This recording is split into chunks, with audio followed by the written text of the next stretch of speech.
Šalyje ieškoma būdų, kaip spręsti problemą susijusią su vaikų ikimokykliniu ugdymu. Vienas naujausių siūlymų – steigti naujus privačius darželius ar naujas grupės jau veikiančiose įstaigose. Tokia idėja Šiauliuose kol kas sulaukia daugiau palaikančių nei priešiškų vertinimų. Jau ne vienerius metus besitęsiant ažiotažui dėl vietų trūkumo daugelyje miestų bei rajonų lopšelių darželių, šalyje bandoma daugiau dėmesio skirti ikimokyklinio ugdymo plėtrai. Iki šiol nepavykus rasti visus tiek valdininkus, tiek įstaigų bendruomenės, tiek vaikų tėvus tenkinančio sprendimo, siūloma vėl pagalvoti apie galimybės steigti naujus vaikų darželius arba naujas grupės jau esamose įstaigose. Anot Švietimo ir mokslo ministerijos viceministro, tokią idėją savivaldybės turėtų priimti kaip būdą išspręsti nemažai problemų. Juolab, kad tam suteikiamos visos galimybės, o nuostolių esą niekas neturėtų. Tų darželių yra įvairių, yra miško darželiai, lauko, yra pagal tam tikras pedagogikas, kad šeima galėtų pasirinkti. Valstybė yra supaprastinusi higienos normas, taip pat yra įvestas ikimokyklinuko krepšelis vadinamasis, kurį gauna tiek valstybinės, tiek nevalstybinės.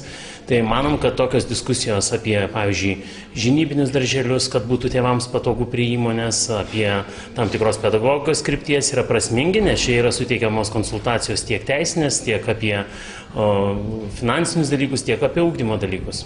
Kol kas idėja steigti naujus vaikų darželius Šiauliuose sutinkama palankiai. Rajono savivaldybės atstovų įsitikinimu, naujos privačios ikimokyklinio ugdymo įstaigos yra viena geriausių išeičių, sprendžiant vietų trūkumo lopšeliuose darželiuose problemą. Kai kada susidurėm su problema, kad priemiestiniai darželiai tiesiog netalpina visų norinčių patekti į ugdymo įstaigą, todėl galbūt tai yra kitokia galimybė vaikams patekti į įstaigą ir ugdytis. Jeigu jau mes nesudarome galimybės, negalime sudaryti galimybės jiems ugdytis mūsų savivaldybės ugdymo įstaigoje, tai kodėlgi užbrėžti liniją ir nesuteikti galimybės jiems ugdytis privačiau. Entuziastingai tokį siūlymą palaiko ir Šiaulių universiteto atstovai. Edukologijos fakulteto dekanė pripažįsta, kad privatūs vaikų darželiai galėtų būti ir potenciali darbo vieta studentams. Šiaulių universiteto edukologijos fakultetas rengia specialistus ikimokyklinio ugdymo ir priešmokyklinio.